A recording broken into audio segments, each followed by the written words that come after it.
네, 시작기도 마치고 시작하도록 하겠습니다. 성부와 성자와 성령의 이름으로 아멘. 하늘에 계신 우리 아버지, 아버지의 이름이 거룩히 빛나시며 아버지의 나라가 오시며 아버지의 뜻이 하늘에서와 같이 땅에서도 이루어지소서. 오늘 저희에게 일용할 양식을 주시고 저희에게 잘못한 일을 저희가 용서하오니 저희 죄를 용서하시고 저희를 유혹에 빠지지 않게 하시고 악에서 구하소서. 아멘. 성부와 성자와 성령의 이름으로 아멘. 찬미 예수님 반갑습니다. 오늘 우리가 함께 다루어 볼 주제는 미사라는 것입니다. 미사에는 다른 여러 가지 별명들이 있죠. 성찬례, 십자가 이생 제사 등등 있습니다. 그런데 우리 한국 분들에게 이 미사라는 건 주로는 이제 제사 개념이 굉장히 강해요. 그래서 예절을 잘 지켜야 되고 순서를 잘 맞춰야 되고 갖춰 놓아야 될 걸 잘 갖춰 놔야 됩니다. 우리 유교 문화권 안에 너무나도 잘 깃들이게 된 거죠. 그래서 우리가 이미 살아오던 터전 위에 이렇게 씨앗을 심었는데 그게 이 성찬례라는 미사가 바로 제사라는 그런 강한 유대 관계를 바탕으로 이루어지게 된 겁니다. 그러니까 틀림 큰일 나. 어르신들 막 왜 됩니까? 제사하는데 막 옆불대기 아들 장난치고 있으면 뭐합니까? 조용하라. 큰일 난대. 이거 어딘 줄 알고? 이게 오늘날 우리 문화권 안에 고스란히 녹아 있는 거죠. 다른 곳에서 미사는 어떨까요? 축제입니다, 여러분. 아프리카 가면 막 춤추고 막 허야 디야 허야 하고 막 성경 들고 막 춤추면서 막 궁디를 둥실둥실 흔들면 막 나온다. 남미 제가 있던 곳에는 미사도 마찬가지로 기쁨입니다. 그래서 시작하면서 막 박수치고 비에넨 꼬날레 이렇게 봐야 잘 모르시겠지만 스페인어로 너무나 오셔서 기쁩니다 주님 박수 막 치고 대형방송 하는데 박수 막 시기 칩니다.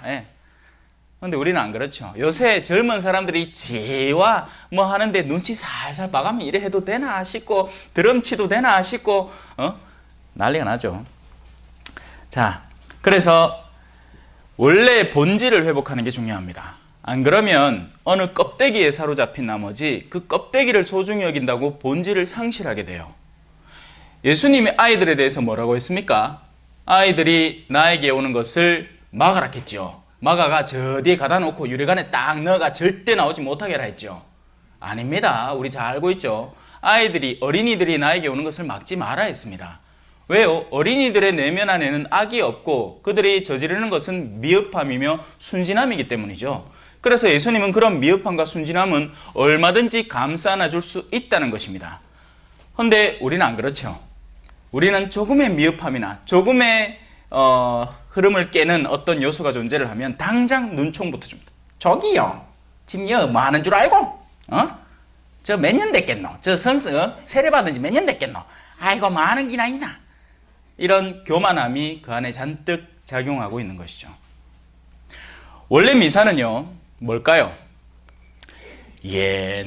옛날에 이스라엘 백성이 있었는데 그 백성이 이집트한테 시달림을 엄청 시리당하고 있더라는 거지요. 헌데 어느 날 모세라는 사람이 들렁 나와갖고는 내가 하나님한테 가락해갖고 왔는데 너가 구해줄라고 왔어 하고는 그 아들을 이끌고 길을 나서기 시작을 합니다. 근데 길이 순탄합니까? 아니죠. 뒤에는 병사들이 쫓아오고 앞에는 강이 막고 있고 그런 가운데 하느님이 갑자기 그 강을 쫙 열어주신 겁니다. 그리고 나서는 그들은 통과를 하죠. 그게 파스카, 지나가다, 통과하다 라는 것이고 그렇게 이스라엘은 물에 묻혀서 사라져버리고 백성은 통과를 하게 됩니다. 그게 파스카고 그 잔치, 그 기쁨의 잔치, 하느님이 우리를 그렇게 구해주셨어 라는 것을 끊임없이 상기시키는 잔치가 파스카 잔치인데 그것이 예수님이 이제 다시 새롭게 등장을 하셔서 야 아들아 너희가 이집트에서는 탈출을 했지만 실제로 탈출한 게 전혀 아니다. 여전히 너희는 이기심과 탐욕과 시샘과 증오와 원한과 그런 온갖 영적인 어두움과 영적인 억압 속에 갇혀 있으니 내가 너희를 구해주겠다. 가자. 하고 길을 이끌어 가시는 것입니다. 그리고는 제일 처음에는 세례를 받죠. 홍해 바다의 건너 물을 통한 구원의 효과를 얻게 됩니다. 하지만 거기서 끝이 나느냐? 아니죠. 뭐가 시작되죠? 이스라엘 모든 백성들은 만나를 먹으며 저 광야의 험난한 길 40년을 걸어갔네. 다다다단.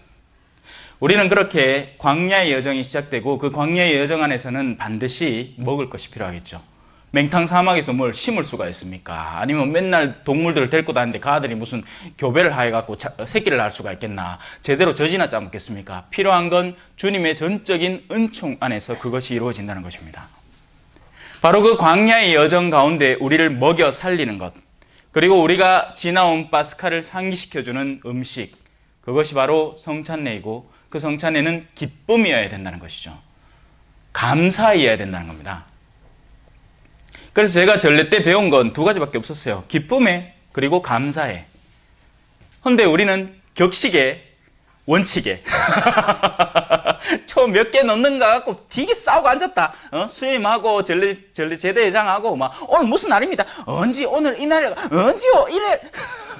마치 아프고 그냥 한 개씩 나와보고 끝내쁘지 와. 아니 그냥 6개씩 나와보지. 넉넉하고 다 만족하고. 그게 중요한 게 아니라는 겁니다, 여러분. 그 싸우고 있는 마음 자체에서 틀려 먹었다는 거죠.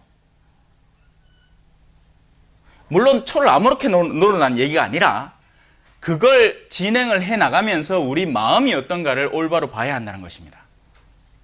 거기에서 틀려 먹으면 미사에 감사고 감사고 기쁨이고가 아무것도 없을 테니까요. 우리가 왜 기뻐해야 되는지, 우리가 이 거룩한 미사를 통해서 어떤 기쁨을, 어떤 감사를 누려야 하는지 우리는 많은 경우에 상실하고 있다는 겁니다. 그것이 오늘 이 고린토서 안에 잘 드러나고 있고요. 한번 들어가 봅시다. 이스라엘의 역사가 주는 교훈이라는 제목으로 시작을 합니다. 형제 여러분, 나는 여러분이 이 사실도 알기를 바랍니다. 우리 조상들은 모두 구름 아래 있었으며 모두 바다를 건넜습니다. 모두 구름과 바다 속에서 세례를 받아 모세와 하나가 되었습니다. 자, 여기까지 제가 열심히 설명하려 했던 그것입니다. 모든 이스라엘 백성들은 같은 하나님의 보호 아래 있었다는 겁니다. 우리 흔히 묻죠. 신부님, 우리가 예수님을 통해서만 구원받을 수 있다면 그러면 예수님 전에 태어난 사람들은 다 지옥 갔겠네요? 아니라는 겁니다. 하느님의 영향력은 이전부터 미쳐오고 있었고 모든 이에 대한 구원의 초대는 예수님 때 본질적으로 드러난 거지 그 전에 없었다는 얘기가 아닙니다. 세례라는 것이 구체적으로 형태가 갖춰지고 예수님을 통해서 인정받은 게 예수님 시대부터라는 것이지 이전에 이스라엘 백성은 홍해바다의 건너을 통해서 세례의 표징을 통해서 이미 세례를 받았다는 것이죠. 누구든지 하느님을 인정하고 그분의 우리한테 미치는 영향력을 받아들이는 사람들은 세례의 길 안에 들어선다는 것입니다.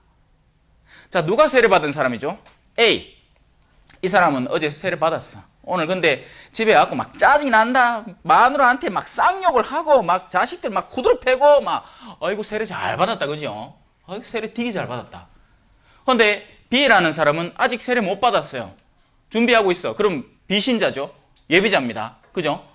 근데 이 사람은 어딜 가나 친절하고 온유하고 겸손합니다. 신자 저리 가라라. 이 사람은 그냥 지금 당장 죽어도 당장 좋은 데 갈 것 같아. 근데 세례만 안 받았어. 그럼 이 사람 지옥 가야 됩니까? 말이 안 되는 이야기죠. 우리는 이미 알고 있어요. 일의 결과가 어떨지. 근데 우리는 때로는 지나치게 너무나 형식적이고 격식적인 것을 따진다는 것이죠. 세례 받았나 안 받았나? 혼배승사 했나 안 했나? 물론 그런 걸 소홀히 하자는 게 절대 아니에요. 예수님도 말씀하셨죠. 율법적인 요소를 완성하라고 오신 거죠. 근데 우리 지금의 사람들의 의식 안에, 가톨릭 신자들의 의식 안에는 무엇이 참된 완성인지, 무엇이 정말 그것을 올바로 수용하는 일인지에 대한 분별력이 존재하지 않는다는 겁니다. 그래서 가르치지만 머지않아서 또 다시 옛날로 복귀하게 돼요.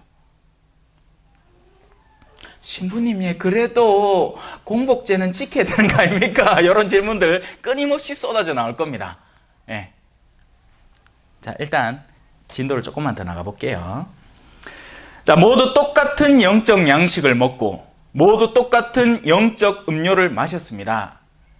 이미 이스라엘 시대부터요. 그러니까 한 민족이 하느님으로부터 선택을 받고 그 선택의 여정을 시작하던 그때부터 그들은 이미 영적 음료와 영적 그 음식을 먹고 마셨다는 거죠. 미사는 우리 예표로 이미 주어졌고 그것을 뚜렷하게 드러내신 분이 예수 그리스도시라는 것입니다. 그들은 자기들을 따라오는 영적 바위에서 솟는 물을 마셨는데 그 바위가 곧 그리스도이셨습니다.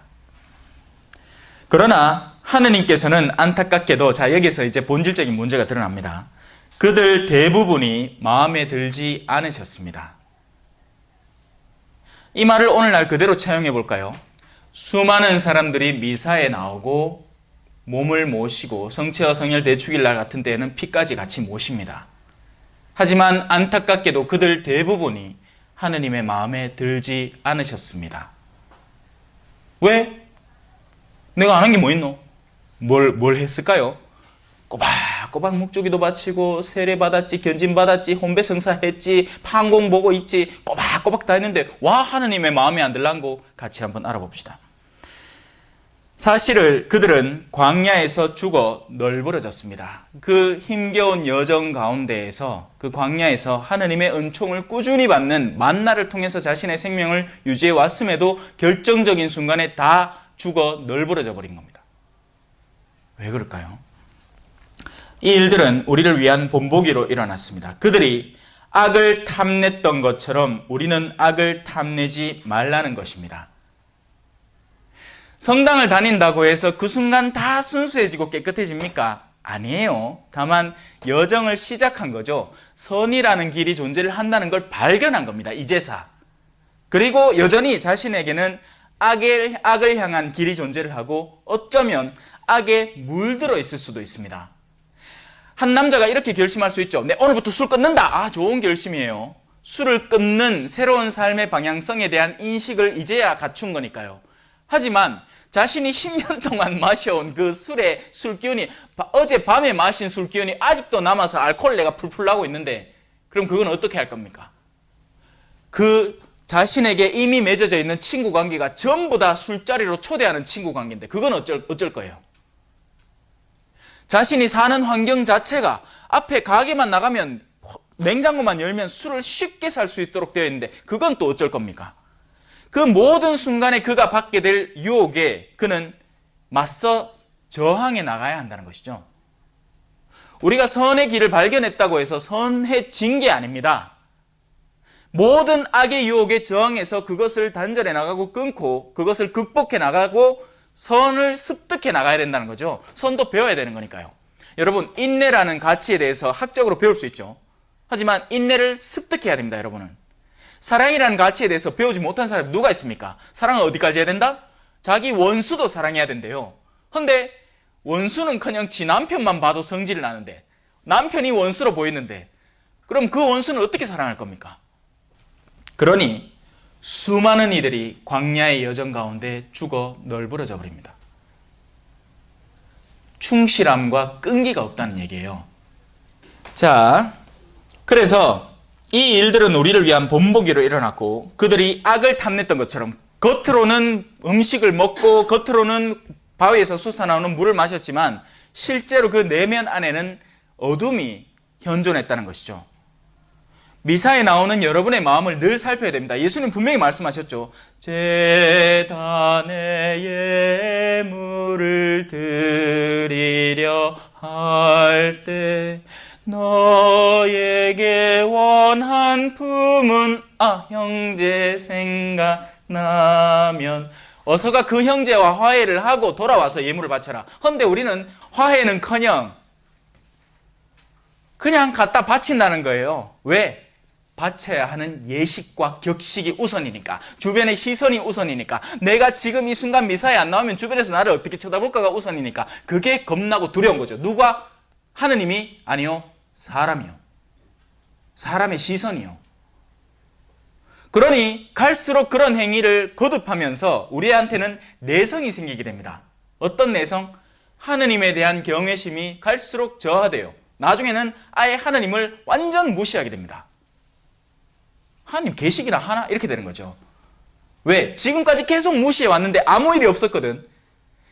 성경 안에 이런 표현이 있어요. 하느님이 여러분에게 자비를 보이실 때 여러분은 그 자비의 시기를 올바로 이용할 줄 아십시오. 하느님이 여러분의 그 기다려 주시는 거지, 자비로이 여러분이 마음대로 방종하게 행동하라고 허락하시는 게 아니라는 것을 우리는 올바로 인식하고 그 시기를 올바로 활용을 해서 선으로 나아갈 수 있도록 노력해야 하는 겁니다. 그런데 우리는 많은 경우에 그 수많은 기회들을 우리의 어둠을 강화하는 데 써버려요. 어떤 어둠? 무엇이 어둠일까요? 내가 무슨 사람을 죽였나? 내가 사기를 치고 돈을 빼들었나? 그 얘기가 아니에요. 사람들의 시선을 의식하는 허영이 내 안에서 자라날 때, 그리고 내가 그런 허영 가운데 삶을 유지해 나오면서 점점 쌓아온 것이 나의 교만을 형성해 나갈 때, 그때야말로 진정한 악이 시작되는 순간들입니다. 나 자신이 하느님보다 더 높은 존재가 되는 거죠.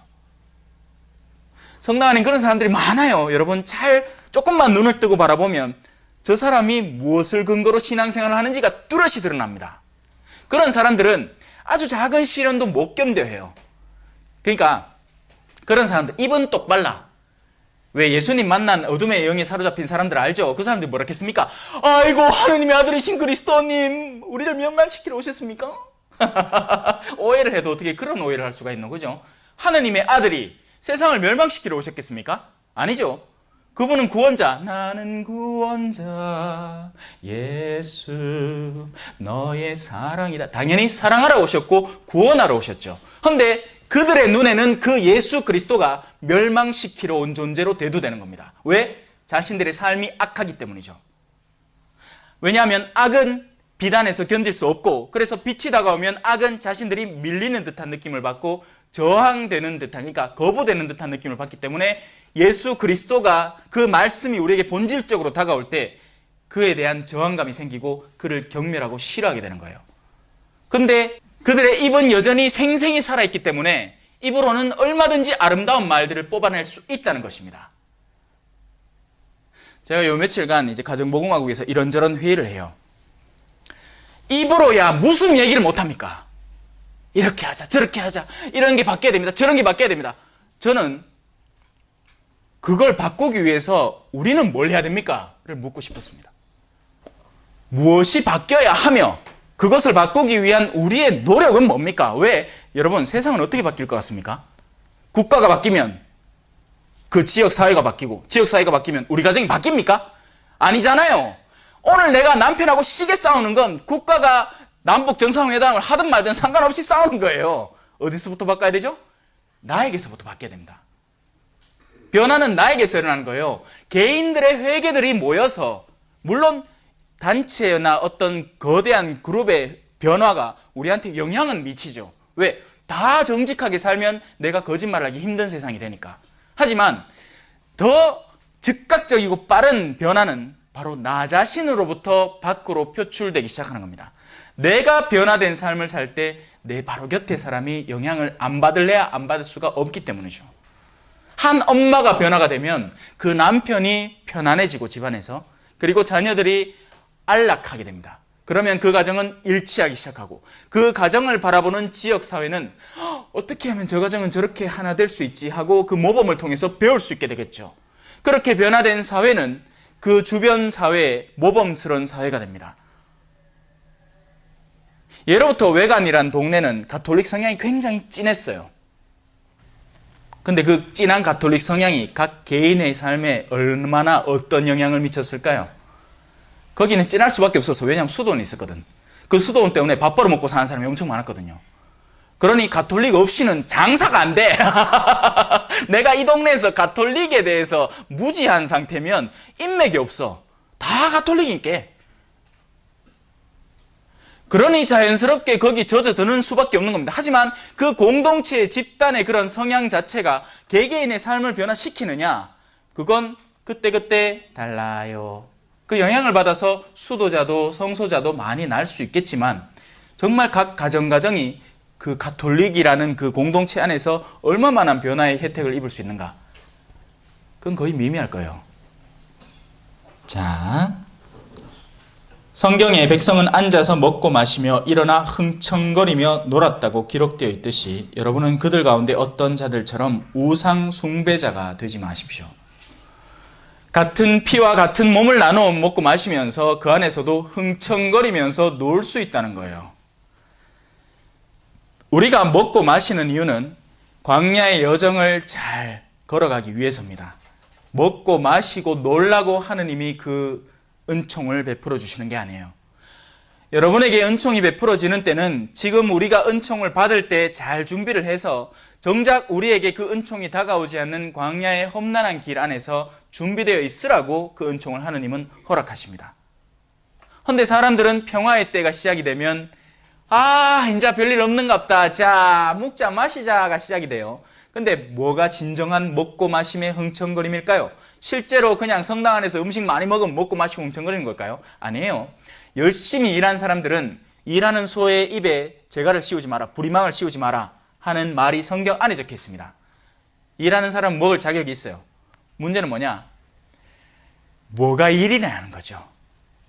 뭐가 일일까요? 예비자 모으라 했더니 오만상 모아놨어. 요게 입이 얼마나 이 재간이 좋은지 사람들을 다 꼬셔서 모아놨습니다. 그러고는 세례는 따라락 받게 해갖고 세례 제일 많이, 예비자 제일 많이 거둔 사람 해가지고 상장도 딱 받았어. 근데 그러고 나서 다 생까는 거예요. 니네 언제 받나다. 와, 내 목적을 달성하는데 쓰인 존재들이니까 더 이상 목적이 달성되고 나서는 나한테 필요가 없는 존재가 되어버리는 거죠. 굉장히 위험한 예비자의 모집입니다, 여러분. 그런 사람들은 2배로 상처를 받아요. 이 사람이 성당 나오라 할 때는 오만상 친절하게 애가 옷도 깔끔하게 하고 그래가 나를 부르고 초대가 막 머리부터 발끝까지 다 핥아줄 것처럼 뭘 하디마 막상 성당 나와 있긴 해. 아무도 신경 안 쓰고 아무도 인사를 안 하네. 그거보다는요, 차라리 여러분 같이 사는 동네 친구들, 그죠? 내가 성당이 아니더라도 늘 마주해야 되고 옆에서 보살펴야 되고 그런 사람들과 같이 내 삶의 본질을 전해주는 게 참된 선교의 방향입니다. 그렇게 서서히 달아오른 그릇은 꺼지지도 않아. 근데 확 달아오른 그릇, 내가 일시적인 어떤 운동을 하기 위해서 미친 듯이 돌아다니면서 막 전단지 뿌리고 광고지 뿌려서 그렇게 끌어모은 사람들은 확 식어버립니다. 그렇게 냉담자가 양산이 되는 거죠. 심지어는 우린 자녀들에게까지 그러고 있어요. 자녀들은 신앙을 어디서 어떻게 배우는 게 가장 올바를까요? 갖다 끌어가 주일학교에 갖다 집어넣어놓고 나오지 마라. 나무치기인데. 그래갖고 주일학교 안에 겨우겨우 배웠어. 그런데 집에 오자마자 엄마가 성당 댕긴다는 엄마가 맨날 하는 게 욕이고 머쓱하기만 하고 긍정적인 건 하나도 보듬어 주지도 안 하고 나쁜 것만 온통 지적질하고 일만 잔뜩 시키고 자기는 맨날 맹탕 놀고 친구들하고 고스톱 치고 그러고 앉았으면 도대체 그 아이가 뭘 배우겠습니까? 위선을 배우는 거죠. 종교인들이란 가식과 위선의 도가니구나 라는 걸 배우게 되는 겁니다. 그러면 그만한 이교자가 따로 안 생길 거예요. 왜? 그 사람은 이미 교회 내부가 어떻게 돌아가는지를 잘 알고 이제 밖에 나가서 공격이 들어가니까. 차라리 아무것도 모르는 순진한 사람이면 공격할 게 없을 겁니다. 뭘 어떻게 하는지 모르니까. 제가 불교가 어떻게 돌아가는지 모르니까 뭐라고 무슨 얘기를 하겠습니까? 몰라요, 저는. 알아서 잘 하겠지. 자, 그래서 우리는 우상 숭배자가 되면 안 됩니다. 우리의 주님은 오직 한 분 하느님뿐이고 우리는 그분에게로 가는 여정을 위해서 이 모든 것들을 소용시켜야 되는 것인데 그 목적을 단절한 채 내가 받아들이는 은총만 지금 누리고 다른 목적을 향하고 있다면 바로 그게 우상 숭배자라는 겁니다. 뭐 상을 하나 만들어 놓고 우가차차 해야 우상 숭배자가 되는 게 아니고 하느님이 없는 인간의 내면 거기에는 반드시 다른 어떤 것이 채워져 있을 거예요. 왜? 인간은 욕구 없이는 살아가지를 못하니까. 거기에는 돈이나 자신의 명예나 아니면 다른 자존심이나 뭐 권력이나 그런 것들이 잔뜩 차 있는 겁니다. 그리고 그런 것들이 차 있는 마음은 금방 분별할 수 있어요. 어떻게? 교만해요. 자신이 그것에 대해서 실력이 쌓이고 채워진 만큼 교만해지게 되는 겁니다. 안하무인이 됩니다. 반면 하느님에게로 나아가는 사람은 친절하고 온유하고 겸손합니다. 또 그들 가운데 어떤 자들이 불륜을 저지른 것처럼 우리는 불륜을 저지르지 맙시다. 그들은 하루에 2만 3천 명이 죽어 넘어졌습니다. 불륜이라는 것, 제가 과정 중에 가장 인기가 많은 강좌, 불륜에 대한 강좌. 사람들은 혼인관계 안에서의 불륜을 탐하고 거기에서 아유 신부님이 뭔 소리 하려나 불륜에 대해서, 가톨릭에서는 내가 딴 여자를 탐할 때 뭐라 할라나 하고 그걸 들으려고 왔겠지만 막상 그 얘기는 없고 하느님에게서 벗어난 그 자체가 불륜이라는 것에 대해서 수차례 강조를 했습니다. 그것이 참된 불륜인 거죠. 왜냐하면 하느님에게서 벗어나니까 당연히 내 여자 아닌 다른 여자도 탐할 수 있게 되는 것이고, 그 불륜의 결과는 혼인관계 안에서의 당연한 불륜의 결과로 드러나고요, 그 밖에도 수없이 많은 불륜의 요소들이 가중된다는 것입니다. 사제가 하느님에게서 벗어나면 그 사제는 술을 탐하고 다른 운동을 탐하고 그러니까 하느님 아닌 다른 요소들로 자신의 삶을 잔뜩 채워가려고 애를 쓰게 될 것이고, 그것이 사제에게는 불륜입니다. 수도자가 자신의 사랑하는 하느님에게서 벗어나면 수도자로서의 봉헌의 삶, 자신의 의지를 다른 이에게 맡기는 삶이 아니라 수도 장상과 싸우려고 하고 불순명하려고 하고, 그리고 본당에 파견됐을 때 신부님의 사목권을 탐해가지고 자기가 사목자가 되고 싶어하고 평신도들을 후리려고 하고, 온통 그런 일들을 통해서 수도자는 불륜을 저지르게 되는 것이고, 평신도들은 또 마찬가지죠. 그죠? 평신도의 불륜은 어떤 것일까요? 그 직책상의 불륜은 평신도로서 세상 안에서의 정말 내가 변화되어 가고 모범을 보이는 그런 하느님의 뜻에 맞가진 세상 안에서의 삶을 살아가는 게 아니라 성당 안에서만 활동하려고 드는 그런 탐욕 또한 일종의 불륜입니다. 신부님 그게 어떻게 불륜이 되죠? 성당 안에서 열심히 봉사하면 그거는 하나님한테 맞가는 거 아닙니까? 겉으로 보기에는 맞겠지만 속내가 어떠냐에 따라서 불륜일 수도 아닐 수도 있습니다. 자신의 가정사를 정말 잘 돌보면서 남는 여력을 통해서 성당에 열심히 봉사하는 사람이면 상을 더블로 받을 것이지만, 가정사를 도피하기 위해서 성당을 선택해서 성당에 미친 듯이 봉사하고 그 봉사를 핑계로 가정에 갖다 대는 사람이라면 그 사람이야말로 평신도의 불륜자입니다. 그런 사람이 많아요. 내 핑계 쳐놔놓고 남편이 야야 내 저녁밥 내 지금 신부님하고 이거 준비한다고 바쁘다 끊는데 디귿. 불륜자예요. 딴 남자하고 안 놀아난다가 그뿐이지 자기 남편에 대한 자신의 책무를 불성실하게 이행하고 있으니까요. 감 잡으셨죠? 그리고 그들 가운데 어떤 자들이 주님을 시험한 것처럼 우리는 그리스도를 시험하지 맙시다. 그들은 뱀에 물려 죽었습니다. 하느님이라 하는데 이런 거 하겠나? 하느님 내 1,000만 원만 줘보지. 하느님 아이고 내 믿는 거 알죠? 우리 아들내미 대학 좀 붙여주지. 시험하지 마십시오. 모세가 광야에서 무리바의 샘터에서 그냥 하느님이 얘기하신 대로 돌을 탁 치면서 그냥 물을 줬으면 그냥 끝날 문제예요. 갑자기 하느님과 백성 사이에 끼어들어서 내가 하느님한테 얘기를 해서 너희에게 물을 주게 하라. 감 잡으셨습니까? 절대로 하느님을 시험하지 마십시오. 하느님은 전능하신 분이고 영원하신 분이고 전지하신 분이십니다. 모든 것을 알고 계세요. 여러분이 무엇이 필요한지 하느님은 알고 계십니다. 그런 하느님 앞에다가 여러분의 추악한 뜻을 내어 바치면서 시험하지 마십시오. 아무리 그것이 고상하고 거룩해 보이는 뜻이라도 하느님이 이미 알고 계시는 여러분의 모든 삶 안에서 여러분은 여러분의 의지를 맡기려고 노력해야 됩니다. 그래서 우리 입에서 나오는 최종적인 아름다운 기도는 Fiat voluntas tua, 성모님이 바친 기도. 저는 당신의 종입니다. 당신 뜻대로 하십시오. 그리고 예수님의 기도. 제 뜻대로 마시고 아버지 뜻대로 하소서. 저로서는 최선을 다하겠습니다. 그리고 제가 원하는 것이 있지만 저는 압니다. 당신의 뜻이 저보다 훨씬 드높고 뛰어나다는 것을요. 그래서 저는 그 최선을 다하는 것을 당신께 맡겨드리니 당신이 알아서 해주십시오. 주님, 저는 당신의 종입니다. 너희는 열심히 일하고 나서도 너희의 그러니까 뻐기거나 하지 마라. 다만 이렇게 얘기해라. 우리는 주님의 종입니다. 해야 할 일을 했을 뿐입니다. 근데 그러지 않은 사람이 너무 많아요. 신부님, 우리 이렇게 열심히 일하는데 회식 한번 안 시켜주십니까? 그리고 그들 가운데 어떤 자들이 투덜거린 것처럼 여러분은 투덜거리지 마십시오. 자, 그러니 우리가 미사에 참여를 하면서요, 우리에게 요구되는 두 가지 덕목은 두 개뿐입니다. 감사와 기쁨인 거죠. 모든 일에 감사하시면 돼요.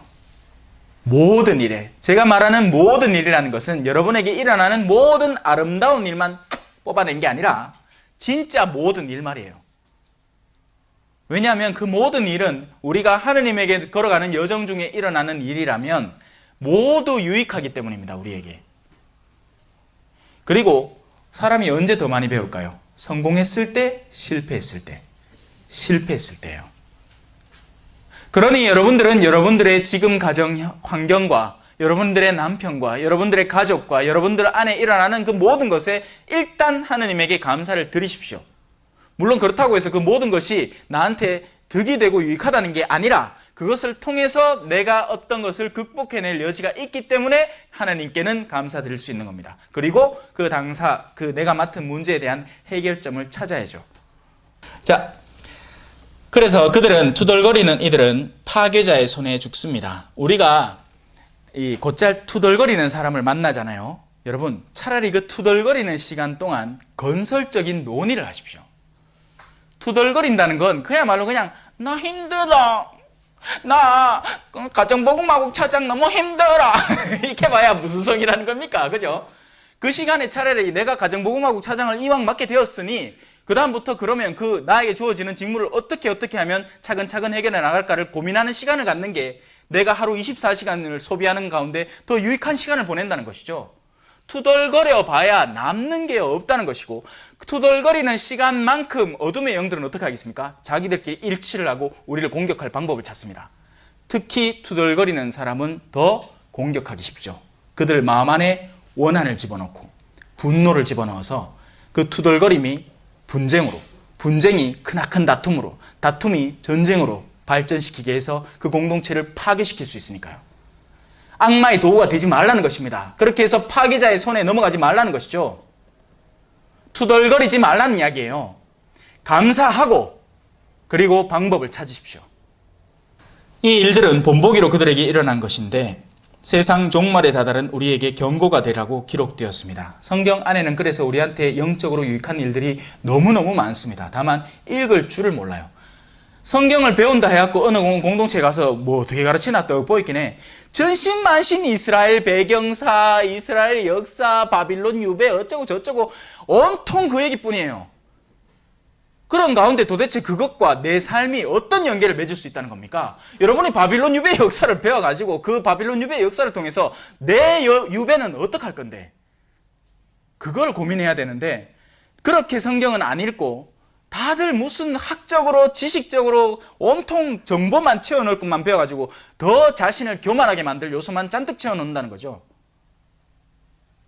성경을 배운 사람은 겸허해져야 되는데 벼는 익을수록 고개를 숙이더라.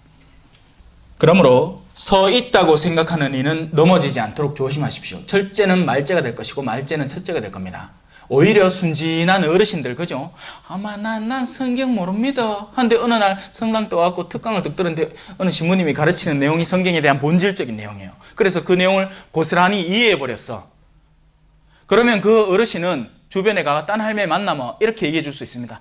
야야, 내 얼마 전에 성당 갔는데 아있나? 내 얼마 전에 내 며느리하고 싸운 거 알지? 그래갖고 내가 고민을 많이 하고 있었잖아. 근데 그 신부님이 카더라. 용서해야 된다고. 용서를 하는데 우리 힘으로는 안 되고 하느님한테 힘을 얻어야 우리가 용서가 가능하단다. 그래서 기도를 해야 되는 거란다. 하고 줄줄줄줄줄줄 배웠다는 사람보다 훨씬 더 많이 복음을 전하고 더 빛을 퍼뜨립니다.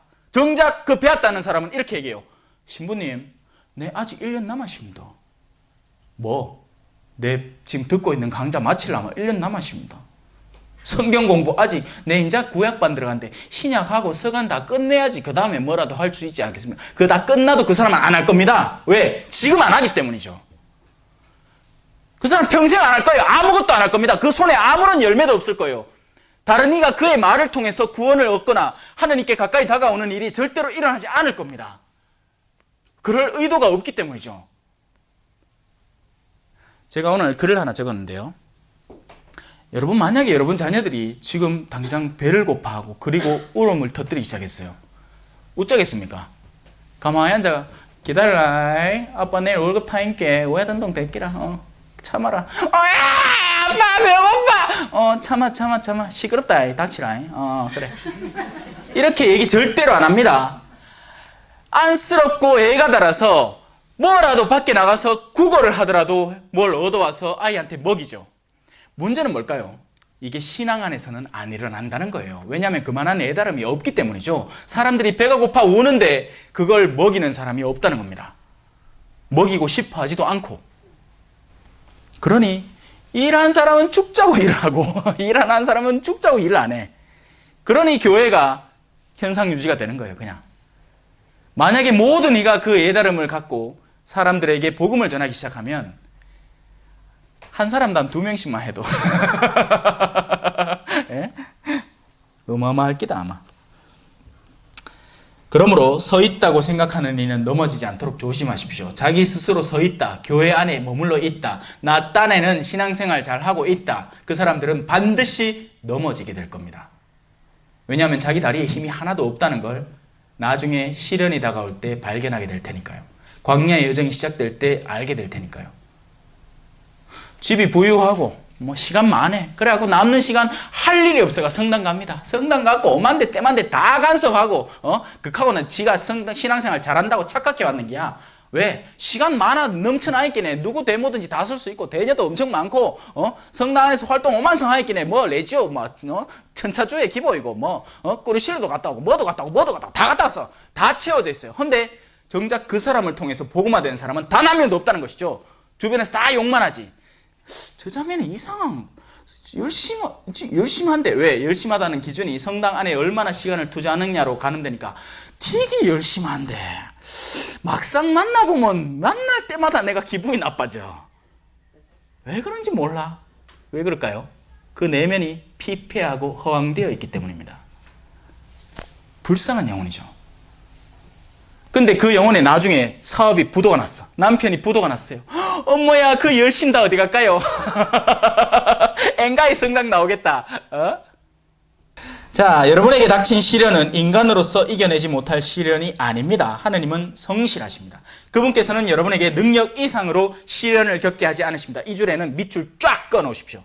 하느님께서는 절대로 여러분에게 여러분 능력치 이상의 시련을 겪게 하지 않으십니다. 그렇기 때문에 여러분에게 다가오는 모든 시련은 여러분이 하느님의 자녀로 머물러 있는 동안은 다 여러분에게 합당하게 배려되고 허락된 시련들입니다. 여러분은 그것들을 이겨내기만 하면 되고 그것들을 이겨낼 때 여러분의 힘은 더욱더 강해져서 더 큰 시련에 예비되어 있을 것입니다. 우리의 광야의 여정은 머나 멀고 언제 죽을지 아는 사람은 아무도 없어요. 그러니 우리는 매 순간에 그 시련에 합당하게 준비되어 있어야 됩니다. 제발요. 그리고 시련과 함께 그것을 벗어날 길도 마련해 주십니다. 라고 적혀놨습니다.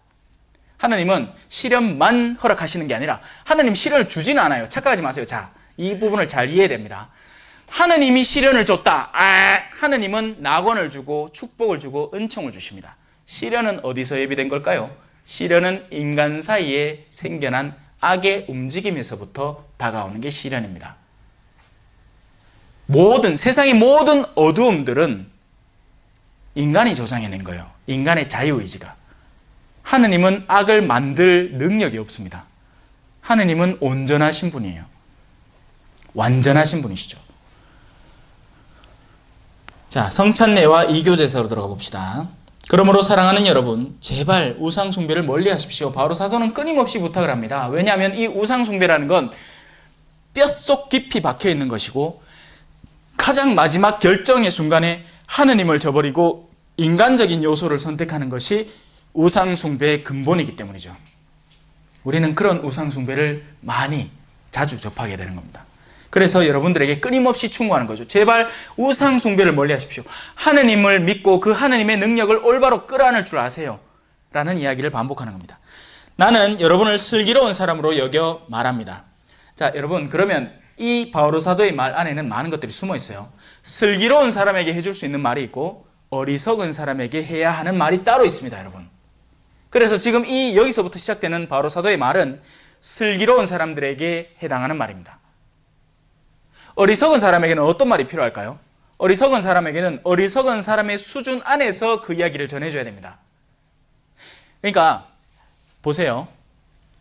담배를 끊어야 한다라는 이유 가운데 가장 본질적인 이유는 네 건강을 해치기 때문에 그렇다라는 이유가 있을 수 있죠. 그보다 조금 더 진도를 더 나가면 네가 하는 사회생활 안에서 해를 끼치기 때문에 그럴 수 있다. 그리고 거기에서 한 단계를 더 올라가면 왜 담배를 끊는 게 합당할까요? 영성적인 면과 연계되기 때문입니다. 자신의 그 중독 상태에 대한 인지와 그것을 벗어나려는 내적인 의지의 결심, 이런 것들이 미비한 상태이기 때문에 이런 걸 개선시키기 위해서 그걸 마땅히 하는 게 맞다라는 충고를 해줄 수 있는데, 이걸 뜻 끌고 와가지고 저 밑에 어리석은 사람에게 니는 하느님 때문에 담배 끊어야 된다 하면 니 돌았나 안 가겠습니까? 지정씨가 뭔 소리 하노 지금? 하느님, 야, 내 무교한 거 모르나? 웃긴 얘기하고 앉았네. 이렇게 얘기할 겁니다. 그 사람들에게는 네 건강을 위해서라도 끊는 게 맞다. 그리고 그에 해당하는 비유들을 많이 끌어다 줘야 됩니다. 이주일 씨 봐라, 어떻게 됐노? 그 열심히 하고 잘 나가던 사람이 막판에 그렇게 우리한테 부탁하면서 가는데 네 그거 한 번이라도 생각해 봐야 된다. 물론 암만 그렇게 해봐야 안 끊는 사람 안 끊어요. 끝까지 핍니다. 상관없어. 왜? 자기 몸을 해치는 것도 상관이 없고 주변 사람들에게 해를 끼치는 것도 상관이 없고 하느님과의 관계 안에서 자신을 정돈하는 일에도 전혀 상관이 없기 때문에, 왜? 중독이 더 강하거든요. 중독이라는 거 어마어마한 거예요, 여러분.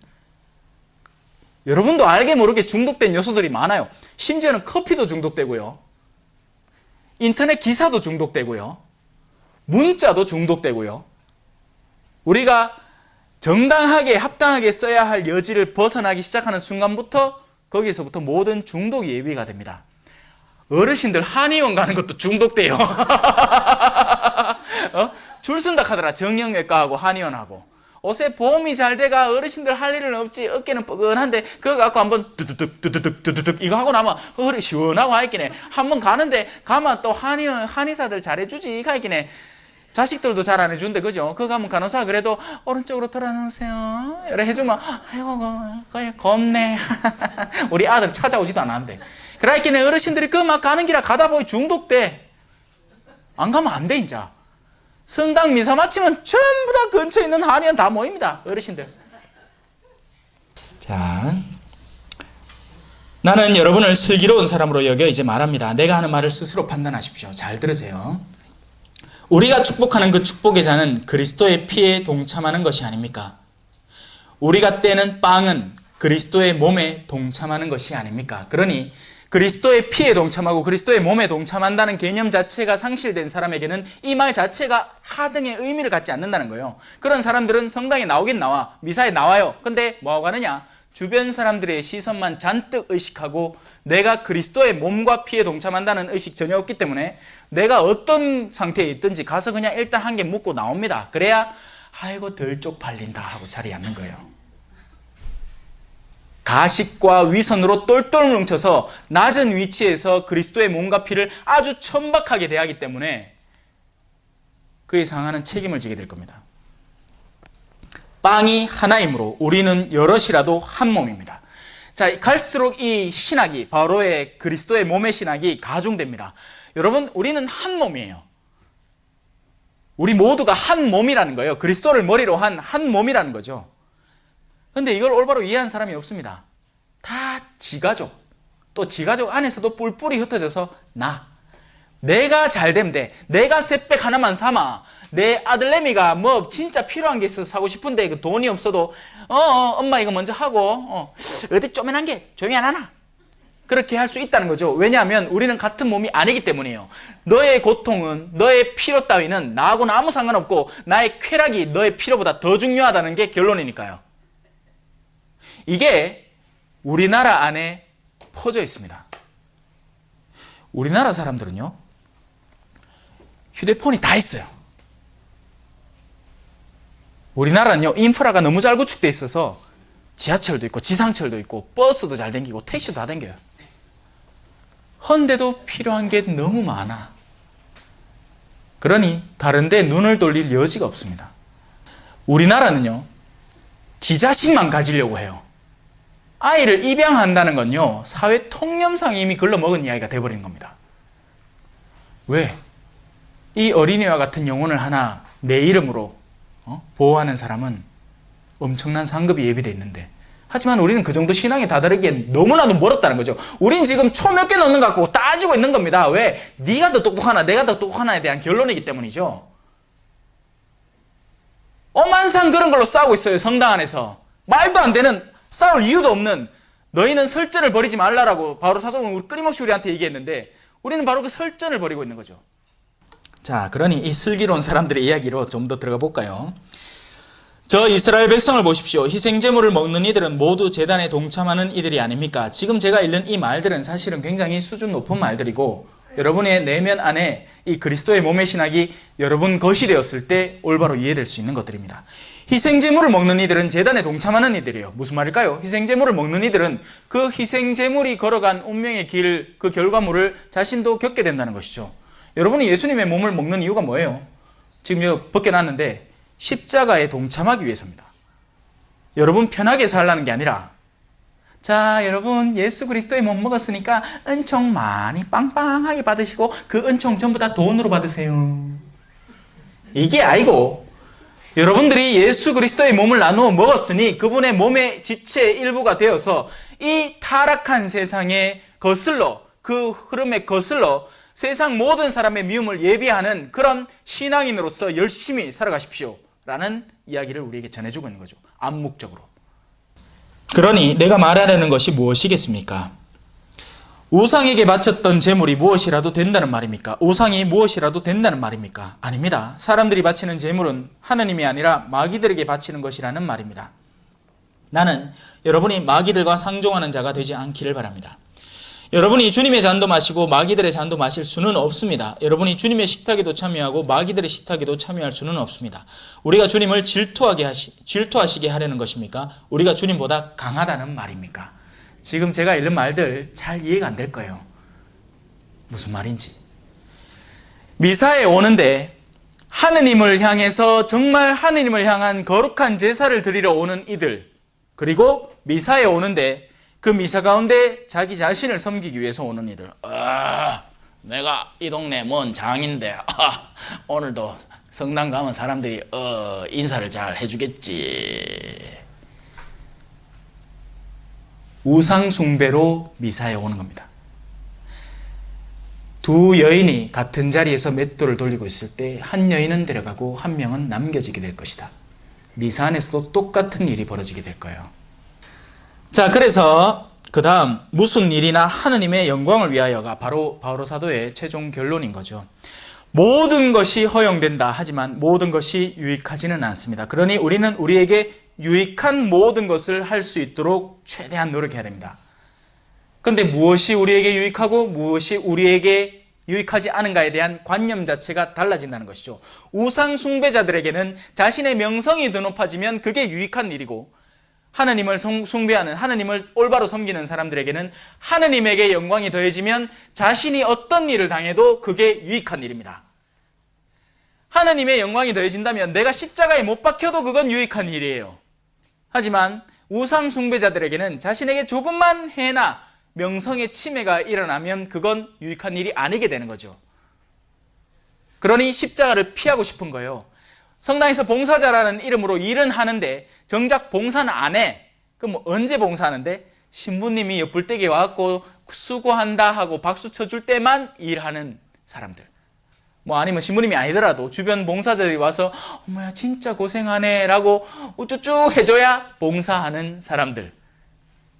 자기 혼자 몰래 정말 이것이 필요한 일이라서 그것을 처리하지는 않는 사람들. 그런 사람들이 비일비재합니다. 한둘이 아니라는 거죠. 자, 누구나 자기 좋은 것을 찾지 말고 제발 남에게 좋은 것을 찾으십시오. 이제 이 말의 의미는 뚜렷해지죠. 그죠? 제가 설명한 것들을 여러분이 올바로 이해를 했다면 이제 바오로 사도의 성경 구절을 그냥 그대로 읽어도 이해가 돼야 됩니다. 시장에서 파는 것은 양심을 따져보지 말고 무엇이든지 먹으십시오. 예수님도 너희들의 입으로 들어가는 것은 너희를 더럽히지 못한다라는 말을 통해서 모든 음식이 깨끗하다는 것을 밝혔습니다. 그런데 여기에는 좀 더 미묘한 문제를 다루기 시작해요. 어떤 걸까요? 자, 세상과 그 안에 가득 찬 것들이 주님의 것이기 때문에 시장에서 파는 것은 양심을 따지지 말고 무엇이든지 그냥 집어 먹으면 됩니다. 그게 개고기든 그게 닭고기든 그게 돼지 앞발이든 뒷발이든 번데기든 메뚜기든 뭘 또 기피하는 음식이 있을까요? 몰라. 뭐가 있겠노? 다 드세요. 다. 도가니면 다 드세요. 불신자들 가운데 누가 여러분을 초대하여 여러분이 가고자 한다면 양심을 따져보지 말고 여러분 앞에 차려놓는 것은 무엇이든지 먹으십시오. 어디 굿하고 음식을 갖다 줬어. 근데 음식 갖다 줬는 게 그 사람이 정말 우리하고 이웃 사이고 우리를 정말 사랑하는 사람이기 때문에 정말 맛있는 음식 가운데 진짜 닭다리 하나 자르고 비록 굿한 음식이지만 들고 왔어. 좀 드시보시소 하는데 그 자리 앞에서 이렇게 해야 합니다. 나는 가톨릭 신자고 이딴 거 안 먹습니다. 어디 들고 오는겨? 가지 말란 이야기예요. 먹으라고요. 왜? 우리 하느님께서 만드신 세상이 모든 것이고 그들이 뭔 짓거리를 했건 그거하고는 상관없이 모든 음식은 나에게 깨끗하다는 것입니다. 다만 그 다음에 이제 주의해야 될 말 나오지. 그러나 누가 여러분에게 이렇게 얘기합니다. 가톨릭 신자죠? 요거 굿한기인데 몰란가? 이렇게 얘기할 때는 어떻게 하는 게 맞을까요? 안 먹는 게 맞습니다. 왜냐하면 그들은 우리를 시험하기 위해서 그것을 가져오는 거니까요. 그러니까 그 내적 가치와 내적으로 일어나는 요소들을 분별해내야 된다는 얘기예요. 그냥 껍데기는 전혀 중요하지 않다는 겁니다. 껍데기는 뭐가 왔든 그냥 먹으면 돼요. 음식이기 때문에. 하지만 그 내적 의도가 중요해진다는 것이죠. 수많은 사람들 안에 흐르는 것들을 잘 분별하십시오. 그냥 겉으로 좋은 일을 한다고 해서 그것이 다 좋을 리도 없을 뿐더러 겉으로는 싫어 보이는 기피스러운 일이라고 해도 그것이 다 나에게 부당할 일도 없습니다. 모든 것은 하느님 안에서 이루어지고 있는 일이기 때문에 여러분은 합당하게 취하시면 돼요. 다만 양심이 삐뚤어진 이들 혹은 양심이 약한 이들을 위해서는 그들 수준에 맞춰줄 필요가 있습니다. 진도를 조금만 더 나가볼게요. 누가 여러분에게 이것은 제물로 바쳤던 것입니다 하고 말하거든 그것을 알린 사람과 그 양심을 생각하여 먹지 마십시오. 그런데 그때의 양심이라는 건 내 양심이 아니고 나는 다 먹을 수 있는 양심이야. 그 사람의 양심 말입니다. 내가 말하는 양심은 여러분 자신이 아니라 그 다른 사람의 양심입니다. 사실 무엇 때문에 내 자유가 남의 양심으로 판단을 받아야 하겠습니까? 여러분, 이런 양심의 제한과 자유의 구속을 걸려는 이들이 신앙인 안에도 존재를 합니다. 제가 얼마 전에 농담처럼 얘기했죠. 로사리오 기도 바치다가 3단에서 멈추고 다른 손님 맞는다고 바쁘고 다시 돌아와서 기도를 바쳐야 되는데 언제부터 바쳐야 되느냐? 아무 때나 바치세요. 원하는 때. 다시 시작하고 싶으면 처음부터 하고 3단 넘어부터 바치고 싶으면 3단 넘어부터 바치고 3단 넘어서 성모성 3번 했으면 그 3번부터 바쳐도 됩니다. 왜냐하면 그 모든 것은 하느님 안에서 이루어지는 아름다운 일들이기 때문이죠. 하지만 그런데 제약을 거는 사람들이 있다는 거예요. 니야 어제 기도하다가 잤다며. 그러면 니 그날 9일기도 하는 거 다 망친 기대 하는 그런 못된 사람들. 자신이 갖고 있는 그런 신앙적 기준을 남한테 덮씌워서 그의 자유를 구속시키려는 사람들. 그런 못된 사람이 되지 마십시오. 겸손하세요. 아는 게 죄라. 정말 알아야 되는 걸 알면 자유로워지는데 엉뚱한 걸 알아놓으면 그게 자기 자신도 구속하고 남도 구속하게 됩니다. 그런 구속 속에 사는 신앙인들이 어떻게 느끼겠습니까? 그런 엄마 밑에 사는 자녀들이 숨 막힙니다. 하나부터 열까지 다 무슨 이게 다 하나님의 뜻이래. 제가 심한 경우에는 이런 얘기도 들었어요. 제가 우윤희를 여행하는 중에 가이드를 한 명 만났는데 그 사람이 개신교 신자예요. 원래는 가톨릭 세례를 받았대. 그런데 개신교 신자가 됐다는 거죠. 그래서 이야기를 나눠봤습니다. 왜 그러냐? 엄마가 툭 하면 성모상 크다란 거 갖다 놓고 니씨 이분이 쳐다보고 있는데 니 그따구로 산대나 하고 막 성모상 앞에서 막 때렸다는 거지. 정내미가 뚝 떨어졌다는 거예요. 여러분, 성모님이 그렇게 후드를 패겠습니까? 뭐 말도 안 되는 소리를. 그러니까 엄마 자신이 아이를 구속시키고 싶고 자기 뜻에 맞게끔 아이를 조종하고 싶은데 그걸 자기 그 능력치로는 그게 안 되니까 영적인 그 거룩한 성물을 갖다 놓고는 아이들한테 겁을 집어넣어 버린 거죠. 그러니 그 아이는 앞으로는 평생 성모상만 보면 겁을 낼 겁니다. 가톨릭에 비판적이 될 거고요. 이런 내적인 움직임을 읽어낼 줄 아는 여러분이 되셔야 돼요. 껍데기만 보지 말라는 거죠, 제발. 내가 감사하는 마음으로 식사를 함께하면 내가 감사하는 그 음식 때문에 비난받을 까닭이 어디 있겠습니까? 우리가 감사하는 마음으로 무언가를 한다면, 자, 여기서 또 같은 비유를 들 수 있는 게, 성체를 신부님 모셔도 됩니까? 라고 묻습니다. 어떤 경우에 뭐 미사에 내가 지나가다가 성당에 있어가지고 어머야, 내가 하느님을 너무 사랑하는 마음에 성당에 들어갔는데 마침 미사가 있는데 미사가 좀 시작이 됐었어. 그래도 하느님을 사랑하는 마음에 있고 그 앞에 나가서 예수님의 몸을 같이 나눠 먹고 싶은데 그래도 되냐는 거지. 어떨까요? 예, 이제 아시네. 이제 잘하네. 됩니다, 여러분. 왜요? 그 사람 왜 들어갔죠? 예수님을 사랑하기 때문에. 자, 반대 경우는 어떨까요?